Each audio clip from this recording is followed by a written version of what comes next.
Hello and welcome to The Excerpt. I'm Sarah Gannam, filling in for Dana Taylor.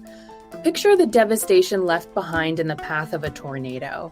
Crumpled mobile homes, roofs ripped off, broken and shredded trees.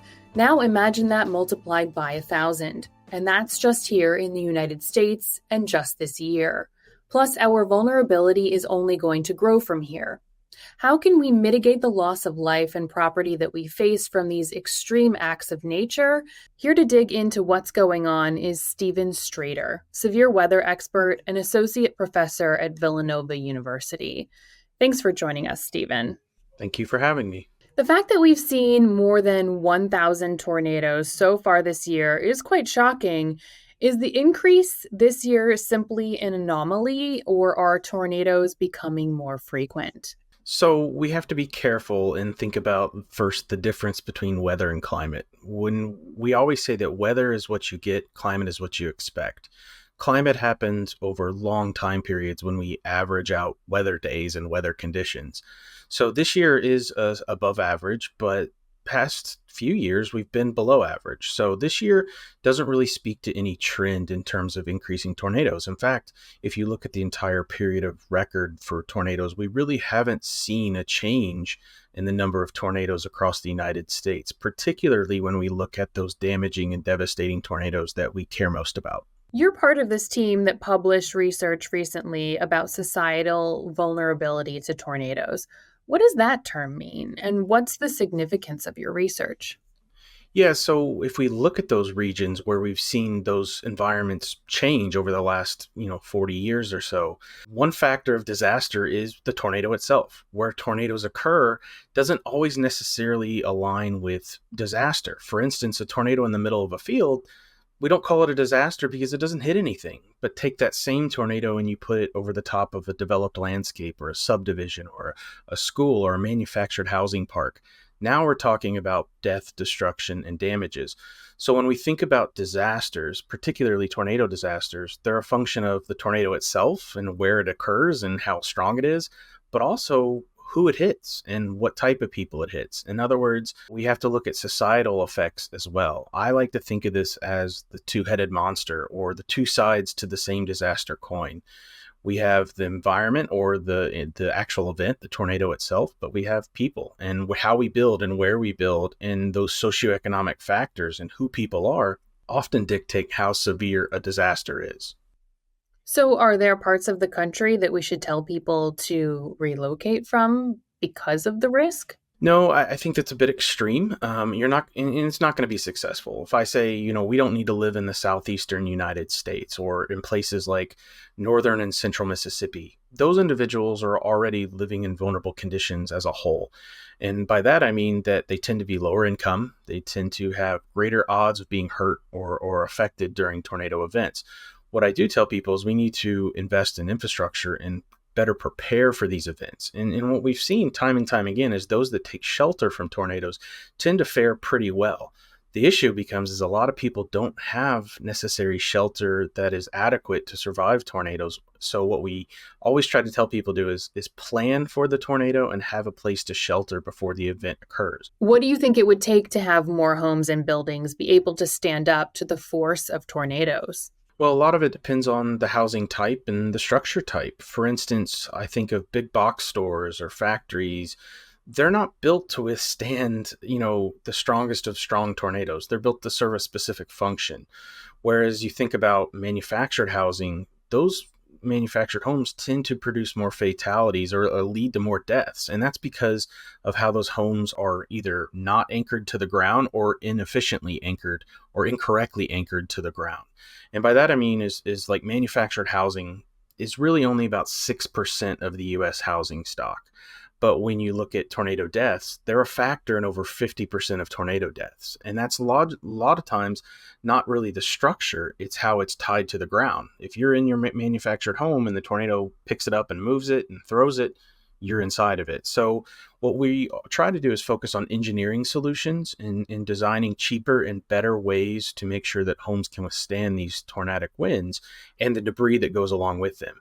But that's where it ties into social science, which is not everybody can afford that. Not everybody knows about that. And that's where it gets tricky is we know the solutions. We could build tornado-proof homes today, but the cost and where you build them and how you build them and who pays for it is always a societal factor, not a tornado factor.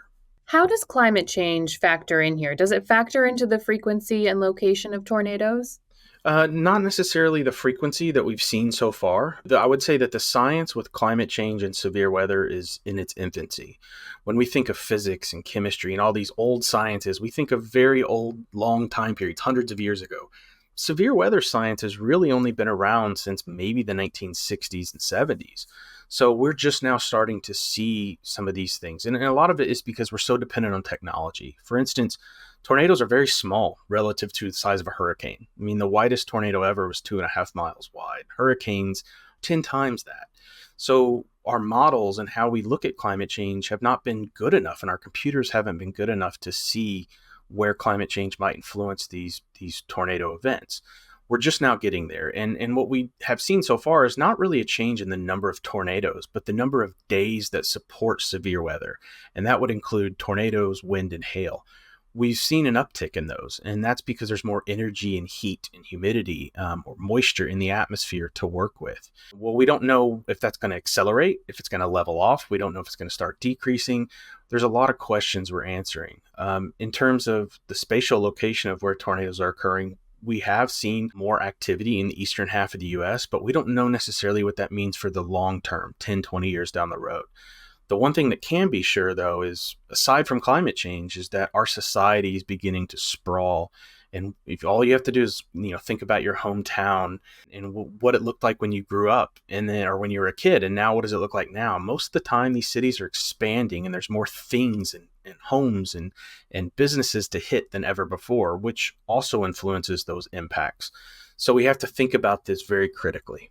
Is there anything that's making it more difficult to predict tornadoes? I wouldn't say more difficult. We're getting better. We've had increasing technology, better Doppler radar coverage is one thing that we could improve. There's field campaigns going on to study these severe weather events. There's a lot of people working on this, and we've gotten better over the years. The hard part is that when we talk about safety to a tornado, a lot of times it doesn't come down to the people receiving the warning. We are told that, the tornado struck without warning. That's not happening as much as it used to. And that's because people are getting the wireless emergency alerts. They are hearing it from a friend. They have social media, which has been huge in getting the word out for tornado warnings. But we can't force that person to take shelter. And that's the hard part, is no matter what, it comes down to a personal decision for someone to take the warning seriously and have a plan of action. I, as a person who's an interdisciplinary scientist, a meteorologist, and a geographer, I tend to think about, okay, does that person make the decision out of not understanding the threat, or do they make that decision because they can't? So I worry a lot about that single mother that lives in Mississippi in a manufactured home, multiple kids. They have a car that may not start, tornadoes in the middle of the night coming towards them at 60 miles per hour. The deck is just stacking against them to staying safe. So we have to be aware of not pointing the finger, but, help people before and after these events to make resilience stronger. And what is the best way to keep yourself safe if you must shelter in place? So I would say that the number one thing that you can do for yourself is have a NOAA weather radio. And those weather radios aren't like your run-of-the-mill FM radios. They are there as an alarm clock to wake you up in the middle of the night. So when there's a tornado warning in your vicinity, it wakes you up and then you can get to your shelter. What I always tell people is have a plan of action. If your neighbor is a permanent home in a basement, strike an agreement with them to go use their shelter, run into their basement when you can. Make sure that you have a place where all your kids are going to meet, and you want to put yourself in the lowest level possible and put as many walls between you and the tornado because there's debris, and cover yourself. Basements are great for that, interior closets and bathrooms, but you want to make sure that you have multiple ways to receive the warning. don't rely on the sirens. Sirens are not meant to be heard indoors. They are repurposed from the Cold War. If you're inside asleep, you're not going to wake up from it. You need to have your cell phone, wireless emergency alert, a NOAA weather radio, and ultimately have connection to the outside. You need to be aware of the threats that you could be facing. Preparation is key. Are there other trends and patterns that meteorologists watch for that can help the public? Forecasting severe weather is a succession of lead up time. And by that, I mean that we have great forecasters at the Storm Prediction Center that forecast 3, 4, 5 days out, even more than that, saying, hey, if you live in the Midwest, you need to be aware of potential severe weather in 5 days. And then the morning of, we start forecasting even more, we're narrowing it down into locations. And then as the event starts occurring, we issue tornado warnings. So there's this succession of messaging that is heightened as we go throughout time, as the tornadoes or severe weather gets closer and closer.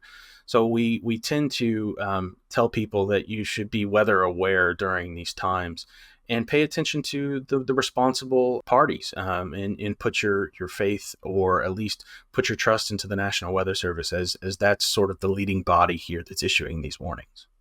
What concerns you the most about the risk of tornadoes going forward? What worries me is our infrastructure and how we're not investing in it as much as we should. And we see a lot of homes that are being built now that aren't built as well as the homes 40 years ago. And along with that, I worry about how much we're sprawling away from our cities. And we have, more people, more homes. I mean, all you have to do is look at the Dallas-Fort Worth suburbs, the Oklahoma City suburbs, Chicago suburbs.